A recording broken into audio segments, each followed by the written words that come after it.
Bonjour et bienvenue dans l'interview. Aujourd'hui, je reçois Rudy Demotte. Bonjour. Bonjour. Ministre-président de la Fédération Wallonie-Bruxelles.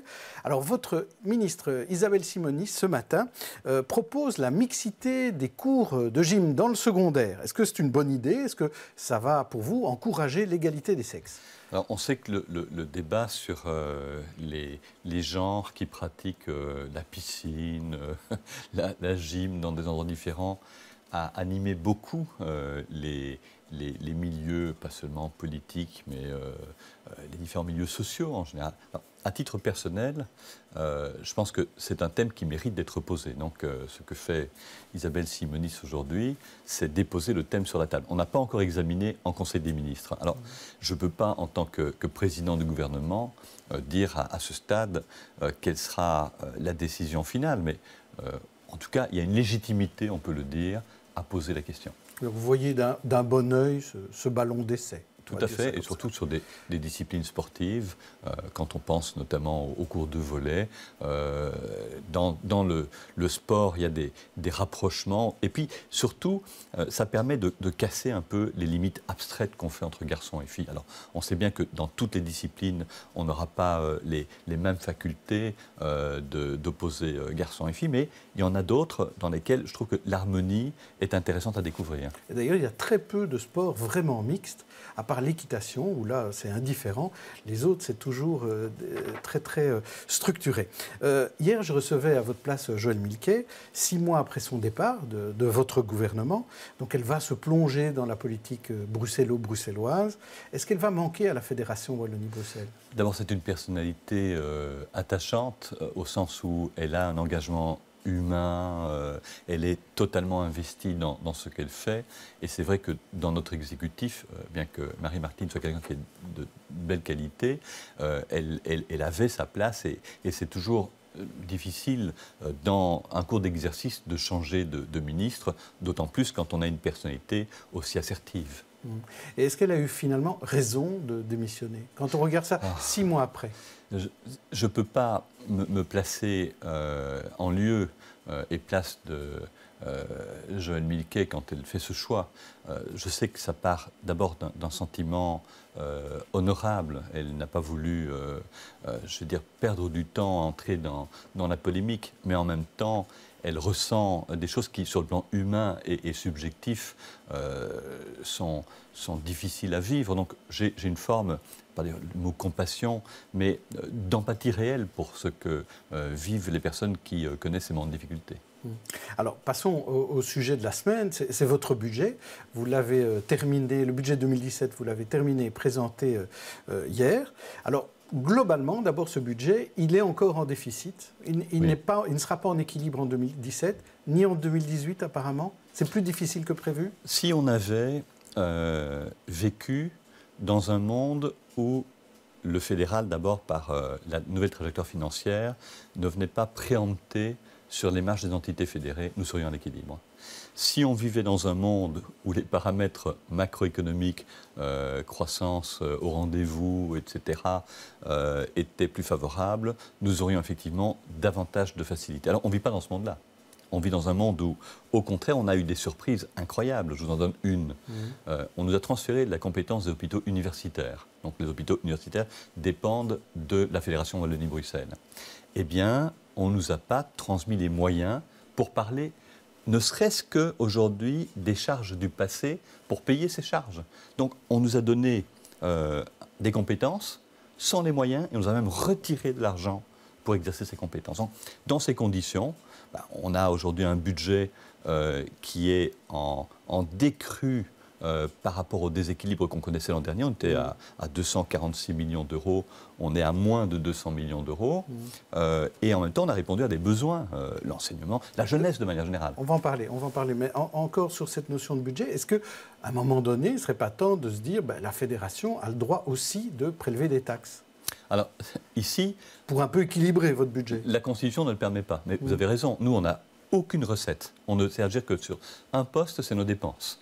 Et en même temps, quand une société est à tel point ébranlée par une crise économique et sociale, ce n'est pas le moment de dire aux gens qui souffrent, on va encore vous couper des matières les plus humaine et personnalisable. Donc, on doit collaborer avec les régions. Notre pis-aller, parce qu'on n'a pas d'alternative, c'est de dire, avec les régions, on essaie le bâti scolaire à Bruxelles, par exemple, ou encore l'équipement, parfois, informatique avec la région wallonne. Donc, tout ça marche bien. Donc ça, c'est votre seule marge de manœuvre. C'est la seule marge de manœuvre dont nous disposons. Alors, parlons un peu de ces quelques poches que vous avez quand même déterminées. On va commencer d'abord par celle concernant le pacte d'excellence et tous les projets en matière d'enseignement. Là, il y a une poche de 21 millions que l'on peut mettre dans des projets à venir. Alors, on a dit que c'était pour le pacte d'excellence. Est-ce que c'est vrai que c'est pour le pacte? Alors, on a un enseignement qui a des besoins qui doivent encore être définis sous beaucoup d'aspects. Alors, nous, on n'a pas dit dans le pacte d'excellence, il faut ça, ça, ça. Il y a des structures participatives, il y a un comité central qui regroupe aujourd'hui les mesures, qui va dire combien ça coûte, quand on doit les mettre en œuvre. On attend ces propositions qui vont venir en décembre, de venir normalement un petit peu plus tôt, on attendra ce que décembre. Je veux dire, on ne va pas attendre ce que décembre avant de commencer à mettre de l'argent de côté. Maintenant, il y a aussi des besoins qui ne sont pas seulement ceux du pacte, dans l'amélioration du mode de fonctionnement des écoles, dans des revendications qui sont faites, et on va arbitrer sur base de cette première poche. J'ai entendu, vous disiez, ça devait arriver plus tôt qu'en décembre. Vous êtes un peu excédé sur ce pacte d'excellence qui met du temps à atterrir? Non, c'est-à-dire que je suis impatient. J'ai envie de... Ça aurait été plus facile pour nous d'avoir déjà des lignes. Mais en même temps, le groupe central s'est rendu compte que la tâche de hiérarchisation des mesures et des actions n'était pas aussi simple que prévu. Donc, on aura la patience nécessaire, même si j'avais envie d'avancer plus vite, mais on ne peut pas dire en attendant on ne fait rien. Alors, on parle aussi de 20 millions pour les constructions d'écoles, et notamment pour toutes ces places supplémentaires nécessaires dues à la surpopulation. Et ça, vous savez, ça intéresse beaucoup les Bruxellois, surtout ceux du Nord-Ouest. Ça, c'est de l'argent suffisant pour créer ces classes supplémentaires? On a le même problème aujourd'hui dans beaucoup d'agglomérations. Donc les grandes villes, les villes en métropolisation, ce qui est le cas de Bruxelles et de sa région, eh bien, ont relaté que dans certains secteurs, ici effectivement le Nord-Ouest essentiellement, il y a des besoins démographiques qui ne sont pas rencontrés. Alors d'abord, un point, c'est qu'on n'a pas une vision statistique totalement affinée. Il y a encore des chiffres... Pourquoi ? Parce que quand on parle de la démographie, c'est un acte de prévision, comme les budgets. On ne sait pas dire à l'avance comment les choses vont se passer. On peut avoir une certitude relative. Donc on remet en cause là. Et les méthodes de calcul, le type de données que l'on utilise changent régulièrement. Et puis il y a une autre chose qui joue. C'est que quand on parle de places dans les écoles, certaines calculent selon des standards le nombre de mètres carrés qu'il faut pour une place, d'autres selon d'autres standards. On n'a donc pas aujourd'hui, alors qu'on se parle ici maintenant dans ce studio, de vision uniforme sur ce qu'on qualifie d'espace scolaire pour accueillir de manière qualitative des élèves. Et puis il y a un deuxième problème sous-jacent, c'est que vous avez parfois des écoles voisines, l'une est en surnombre, et l'autre est inoccupée. Alors, je ne dis pas qu'il faut obliger les écoles à fusionner, ne me faites pas dire ça. Mais par contre, si on avait des actes parfois de convention par lesquels on permet d'occuper de l'espace, si c'est possible, autant explorer la voie. Alors, on n'a pas non plus voulu dire on fait tout ça avant de commencer à mettre des moyens. Donc, ce qu'on a fait, un peu comme pour le débat sur les besoins de l'école de manière générale, en termes fonctionnels, pour le pacte d'excellence, eh bien, on a dit on met 20 millions d'euros dans une réserve qui pourront être sollicités dès que nous aurons une vision plus précise. Et c'est sur quoi, pour le moment, notre ministre de l'Enseignement, Marie-Martine Schins, en gouvernement, est en dialogue avec un certain nombre d'acteurs. Bon, j'entends qu'il y a une urgence quand même, c'est arriver à uniformiser cette espèce de cadastre des places supplémentaires, savoir un élève vaut combien de mètres carrés. En fait, c'est ça. Bon, on ne va pas réduire un élève seulement à des mètres carrés, mais en tout cas, si on avait des repères qui nous permettent d'avancer sur une plus grande précision sur les besoins, ça nous aiderait aussi à répondre autrement à la question que dans l'absolu. Est-ce qu'on n'a pas perdu du temps là-dessus? Parce qu'on n'est pas en train de découvrir quelque chose d'incroyable. On a créé des dizaines de milliers de places déjà dans nos programmes, mais on s'appelle que les besoins sont vraiment très important et on ne peut pas gaspiller un eurocent. Donc on regarde comment être le plus efficace. Ça prend un petit peu de temps. Alors vous avez prévu aussi un peu d'argent pour les modifications qu'il va falloir faire pour les études de médecine. Qu'est-ce qui va vraiment se passer? Qu'est-ce que la Fédération Wallonie-Bruxelles décide par rapport à la décision du gouvernement fédéral de dire qu'il faut un examen d'entrée en médecine en Fédération Wallonie-Bruxelles? Alors donc, après des discussions très difficiles, c'est l'ancien ministre de la Santé fédéral qui vous le dit, avec Maggie De Block.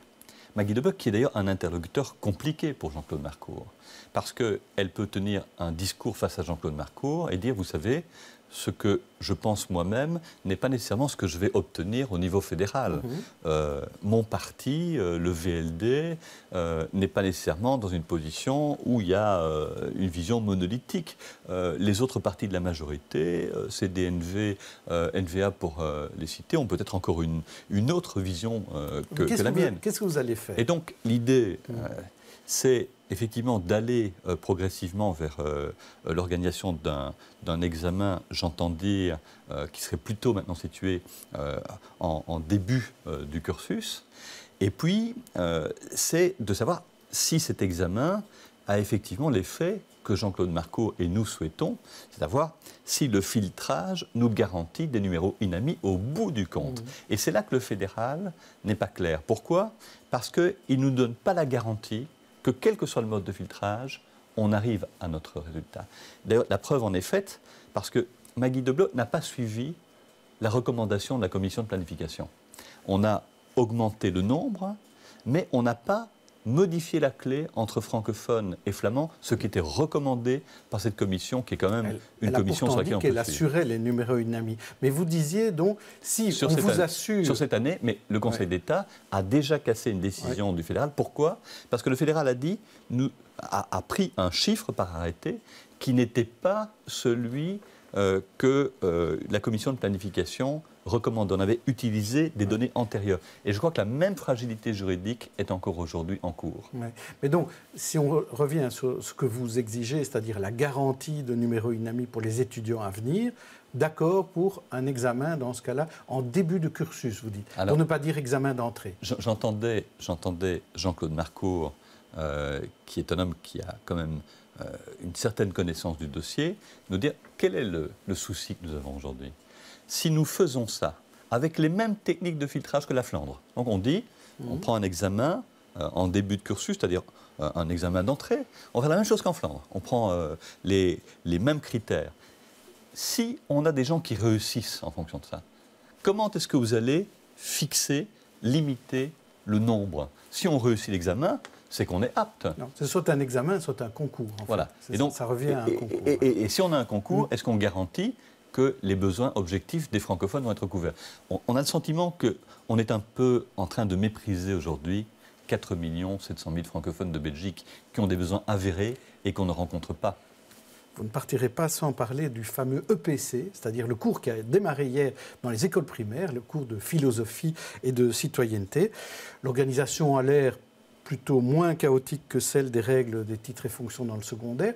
Vous êtes satisfait de ce démarrage, de cette heure de cours de citoyenneté et de philosophie? Certainement, c'était une revendication qui était portée essentiellement par le Parti socialiste et qui est une demande d'intégrer aujourd'hui dans le cursus des jeunes, d'abord en primaire, puis l'an prochain en secondaire, cette heure où on examine un peu indépendamment de ses obédiences, de son approche, la manière de vivre et la manière de construire des choses avec l'autre. Alors, c'était utile. Et je suis convaincu encore que ça apporte dans le monde brutal, radicalisé dans lequel on vient, quelque chose qui était nécessaire. Mais je crois aussi qu'il faudra du temps pour que les nouveaux programmes, les cours trouvent leur place. Aujourd'hui, 100% des jeunes élèves du primaire ont cette heure. Moi, j'ai même Mais plaidé... la deuxième heure, ça n'a pas l'air évident. Hein. J'ai plaidé pour que la deuxième heure soit également, mais c'est une question de conviction personnelle, le choix de la philosophie et de cette approche qui transcende un peu les différences religieuses. Eh bien, je crois que les pas vont se faire progressivement. Merci Rudy Demotte, on se retrouve demain pour une autre interview. Bonne journée et bonne soirée.